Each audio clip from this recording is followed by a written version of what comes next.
Halo, salam planter. Jumpa lagi dalam channel Mr. Chan yang membahas mengenai seputar pertanian, khususnya kelapa sawit. Oke, pada kesempatan kali ini saya berada di salah satu kebun warga. Dalam video ini saya akan menjelaskan sedikit mengenai pelepah kelapa sawit dalam kaitannya dengan jumlah bunga yang akan tumbuh pada pokok tanaman kelapa sawit tersebut.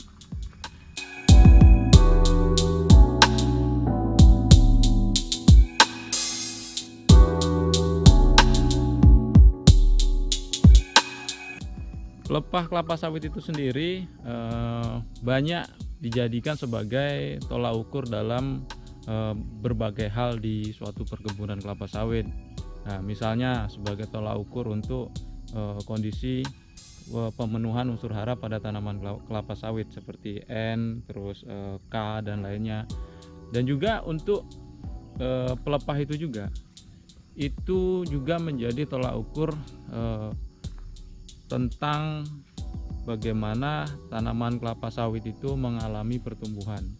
Biasanya dalam suatu perusahaan tertentu dia menerapkan pada tanaman muda itu ada suatu pekerjaan yang namanya pengukuran panjang pelepah. Jadi di situ untuk pada umur tertentu diukur panjang pelepahnya, apakah memang dia telah sesuai dengan standar yang telah diberitahukan pada perusahaan-perusahaan yang telah mengeluarkan kecambah di mana dia membeli, seperti itu. Lalu bagaimana kaitannya dengan jumlah bunga yang dihasilkan oleh tanaman kelapa sawit? Pada tanaman kelapa sawit, setiap dia menghasilkan satu pelepah kelapa sawit, dia juga akan diiringi dengan adanya pertumbuhan dari bunga kelapa sawit. Pada tanaman muda, kelapa sawit bisa menghasilkan sekitar 30 pelepah per tahun. Sedangkan untuk tanaman yang mulai menua ataupun tanaman tua itu menghasilkan kurang lebih sekitar 24 sampai 28 pelepah daun per tahunnya. Dimana saya sampaikan tadi bahwa setiap tumbuhnya suatu pelepah akan diiringi dengan kemunculan dari bunga kelapa sawit. Kemunculan dari bunga kelapa sawit itu sendiri tidak bisa serta-merta menjadi suatu patokan hasil produksi, karena kemunculan dari bunga kelapa sawit itu sendiri akan dibagi menjadi tiga jenis. Yang pertama adalah bunga yang memang dia akan menjadi hasil produksi, yaitu bunga betina yang normal. Yang kedua adalah bunga jantan. Yang ketiga dia adalah bunga yang akan mengalami gugur ataupun tidak produktif, baik dia bunga betina yang tidak produktif maupun bunga jantan yang memang tidak produktif. Besaran bunga yang dihasilkan ataupun jumlah bunga yang dihasilkan itu sebagian besar dipengaruhi oleh cuaca. Walaupun ada faktor lain seperti pemenuhan unsur-unsur hara, tetapi yang paling besar berdasarkan literatur yang ada itu adalah faktor cuaca. Dalam kondisi yang relatif normal, bunga betina yang dihasilkan untuk yang betina normal dia akan berkisar sekitar 60%, dia akan menjadi bunga betina normal. Dan untuk bunga jantannya dia akan berkisar sekitar 30%. Sisanya dia akan gugur. Namun bukan berarti ini menjadi patokan bahwa jumlahnya itu akan menjadi pasti. Seperti saya sampaikan tadi, banyak hal yang memang menjadi faktor dalam menentukan banyaknya bunga, baik bunga jantan, bunga betina, ataupun bunga yang tidak produktif.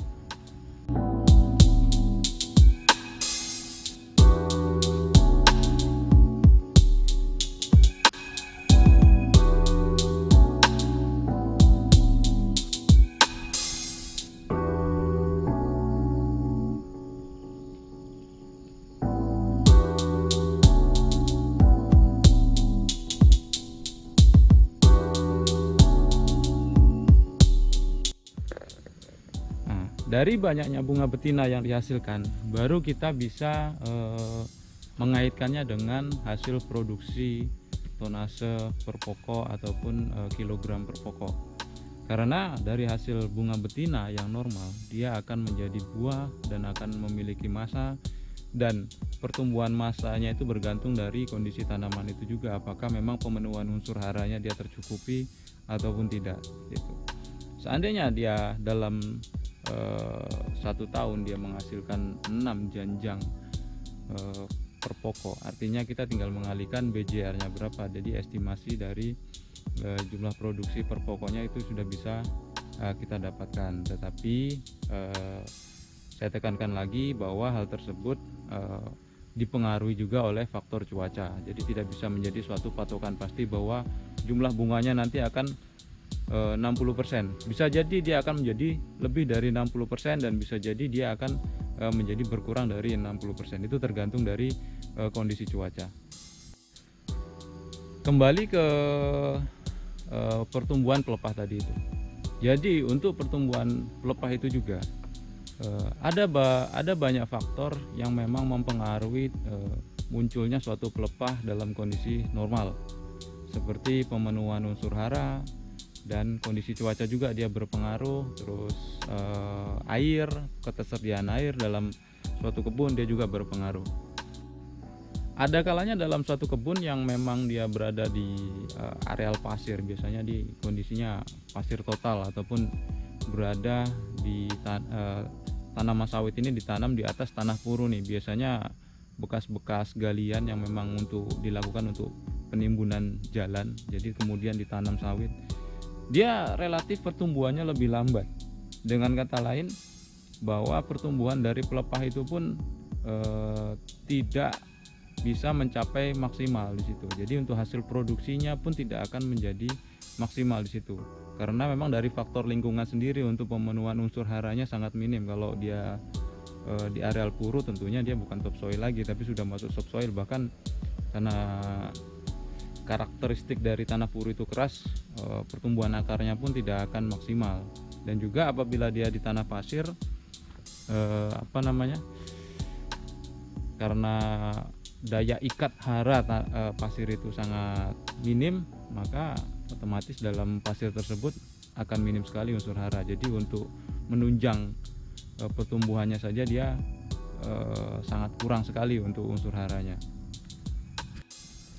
Jadi kesimpulannya pada video kali ini, jadi untuk bisa menghasilkan suatu pertumbuhan pelepah yang maksimal, tentunya pemenuhan unsur hara pada tanaman dia harus tercukupi, dan juga pemenuhan unsur-unsur lainnya seperti air dan juga faktor cuaca dia juga akan terpengaruh. Paling tidak dalam upaya kita sebagai petani, kita bisa memenuhi dulu unsur hara yang dibutuhkan oleh tanaman. Jadi untuk faktor-faktor alam yang memang di luar dari kemampuan kita, ya kita bisa kita serahkan saja kepada Yang Maha Kuasa.